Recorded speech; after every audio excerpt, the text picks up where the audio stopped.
ये कहानी है निखत और उसके बेटे अली की। निखत से उसके शौहर का साथ निकाह के 2 साल बाद ही छूट गया। उस वक्त अली को पैदा हुए बस कुछ ही महीने हुए थे। यही वजह थी कि उस मासूम के जहन में उसके अब्बू से जुड़ी कोई याद नहीं थी। उसने तो अपने अब्बू को बस तस्वीरों में ही देखा था। अम्मी, अब्बू को खाने में क्या पसंद था? वही जो तुझे पसंद है। वो भी तेरी तरह बिरयानी पसंद करते थे। अच्छा, फिर तो वो आपसे हर रोज बिरयानी बनाने को बोलते होंगे, जैसे मैं बोलता हूँ। नहीं, वो मुझसे नहीं कहते थे, बल्कि वो तो खुद हर रोज बिरयानी बनाया करते थे, खुद भी खाते थे और सबको खिलाते थे। क्या मतलब, अब्बू को खाना बनाने का शौक था क्या? हाँ, बहुत ही ज्यादा। उनका यही शौक देखकर तो तेरे दादू ने उन्हें ये ठेला खरीद कर दिया था। तेरे अब्बू बड़े ही मन से घर पर बिरयानी बनाते थे और फिर इसी ठेले पर रखकर पास वाले नुक्कड़ पर बिरयानी बेचा करते थे। वो वक्त ही कुछ और था। वो चाहे जितनी बड़ी देग बना ले, कभी बिरयानी बचती नहीं थी। इतना स्वाद था उनके हाथों में। अच्छा, तो इसका मतलब तुमने भी अब्बू से ही सीखा होगा बिरयानी बनाना, है ना? हाँ, मैं उनकी मदद करती थी, पर बनाते हमेशा वही थे। लेकिन अब तो मुझे ही बनानी होगी ना। अम्मी, उदास मत हो। आप एक बात बताओ, जब अब्बू बिरयानी बेचा करते थे तो आप ऐसा क्यों नहीं करती? ये खेती करके तो हम पेट भरकर खा भी नहीं पाते। अगर आप भी बिरयानी बनाकर बेचोगी तो मुझे हर रोज बिरयानी खाने को भी मिलेगी।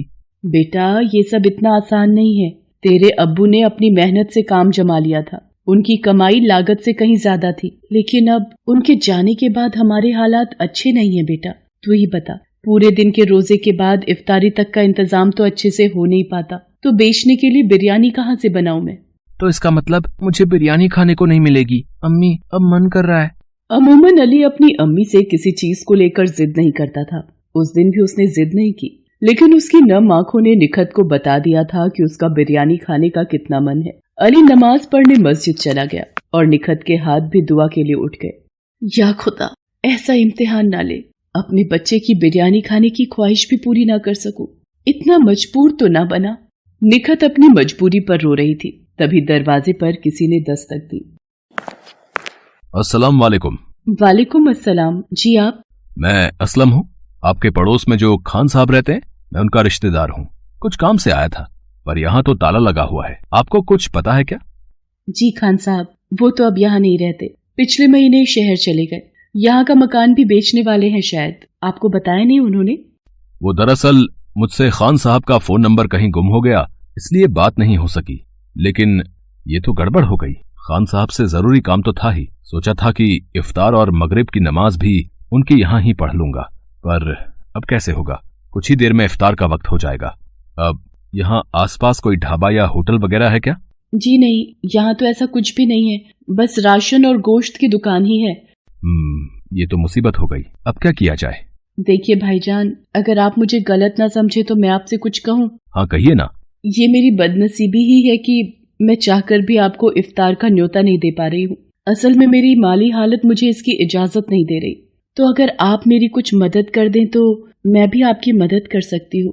असलम को निखत की बात समझ आ गई थी। उसने फौरन अपनी जेब से कुछ पैसे निकालकर निखत की तरफ बढ़ा दिए और बोला, ये लो बहन, इतने में हो जाएगा ना? जी भाईजान, बहुत अच्छे से हो जाएगा। बहुत बहुत शुक्रिया आपका। अरे नहीं नहीं, शुक्रिया तो मुझे आपको कहना चाहिए। मैं ऐसा करता हूँ, यहीं बाहर इंतजार करता हूँ। अगर आपको कुछ मदद चाहिए हो तो बताइएगा। नहीं नहीं, मैं सब कर लूंगी, आप आराम करें। इसी के साथ असलम निखत के घर के बाहर ही एक पेड़ की छांव में बैठ जाता है और निखत फौरन इफ्तार की तैयारी में लग जाती है। ये तो काफी पैसे हैं, इनमें तो इफ्तार के साथ साथ बिरयानी भी बन जाएगी। या अल्लाह, आज मेरा बच्चा बिरयानी खाएगा, जरूर खाएगा। निखत फौरन जाकर पास की दुकान से राशन और गोश्त खरीद कर ले आती है, साथ ही इफ्तारी के लिए कुछ फल भी। फिर उसने बड़े ही मन से बिरयानी बनाई, ठीक वैसे जैसे अब्बास बनाया करता था। कुछ ही देर में अली घर वापस आ गया। अम्मी, आप बिरयानी बना रही हो क्या सच में? इतनी बढ़िया खुशबू। अम्मी बताओ ना, ये बिरयानी की खुशबू ही है ना? हाँ, बिरयानी ही है। तेरा इतना मन था खाने का तो बना दी मैंने। लेकिन अम्मी, ये सामान कहाँ से आया? निखत अली को सब कुछ बताती है। अली फौरन जाकर असलम से मिलता है और उसे शुक्रिया कहता है। फिर शाम के वक्त सभी एक साथ इफ्तार करते हैं। अच्छा बहन, अब चलता हूँ। इफ्तार के लिए बहुत बहुत शुक्रिया। रुकिए भाईजान, मैंने बिरयानी बनाई है। आपने जो पैसे दिए थे उन्हीं से इफ्तार का इंतजाम भी हो गया और बिरयानी का भी, वो भी खाकर जाइए। नहीं नहीं बहन, अभी तो इफ्तारी की है, मैं खाना कुछ देर रुककर खाता हूँ। भाईजान थोड़ी सी चख तो लीजिए। अच्छा ठीक है, चखने भर को ले आइए फिर। निखत फौरन रसोई में जाकर असलम और अली के लिए बिरयानी लेकर आती है।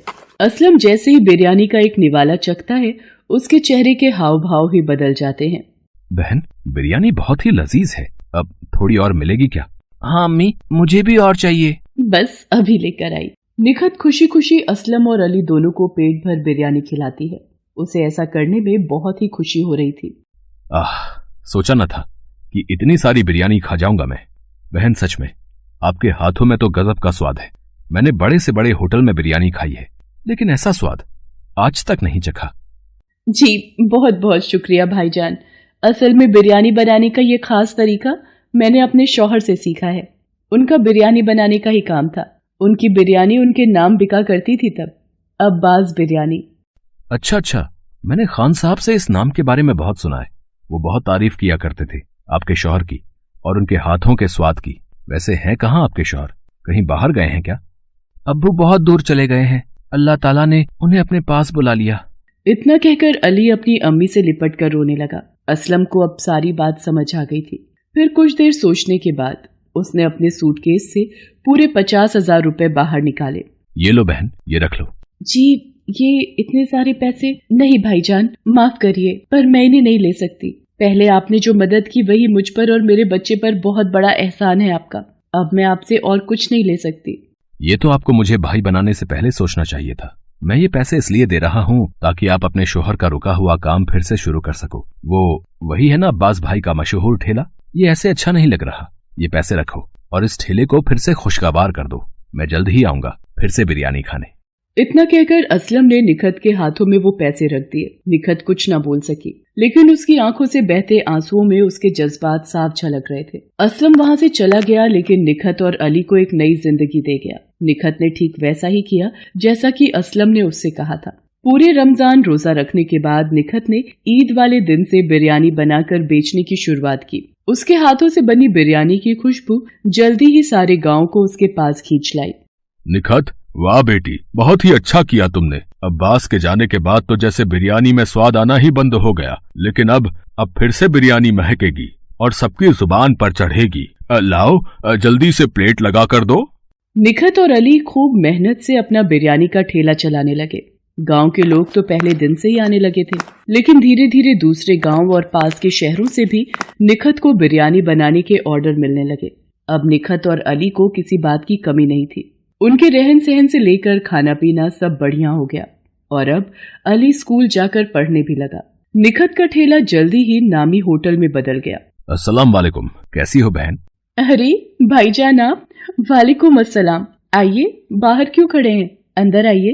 निखत के होटल को देखकर असलम को बहुत खुशी हो रही थी, साथ ही फक्र भी। बहन सच में मान गया आपको। इतने कम वक्त में आपने क्या से क्या कर दिखाया, वो भी इतनी छोटी सी रकम से। नहीं भाईजान, ना वो रकम छोटी थी और ना ही आपकी मदद। आपकी दुआ और अल्लाह ताला की नेमत से हुआ है ये सब। मैंने तो बस अपना काम किया है। आइए, बिरयानी तैयार है, आप नोश फरमाइए, मैं बस अभी आई। वाह बहन, बिल्कुल वही स्वाद और बेहतरीन। अल्लाह आपको ऐसी ही बरकत दे। शुक्रिया भाईजान। अब ये लीजिए, ये आपकी अमानत मैंने संभाल कर रखी हुई थी। ये क्या बहन, ये पैसे लौटाकर मुझे पराया मत करो। नहीं भाईजान, आप कभी पराये हो ही नहीं सकते। मैं ये पैसे आपको लौटा नहीं रही हूँ, बल्कि इसलिए दे रही हूँ ताकि इनकी मदद से आप फिर किसी बहन की जिंदगी बदल सके और अल्लाह की रहमत सब पर यूं ही बरसती रहे। असलम निखत की तरफ देखकर मुस्कुरा दिया और उन पैसों को लेकर फिर से निकल पड़ा किसी नई निखत और अली की तलाश में।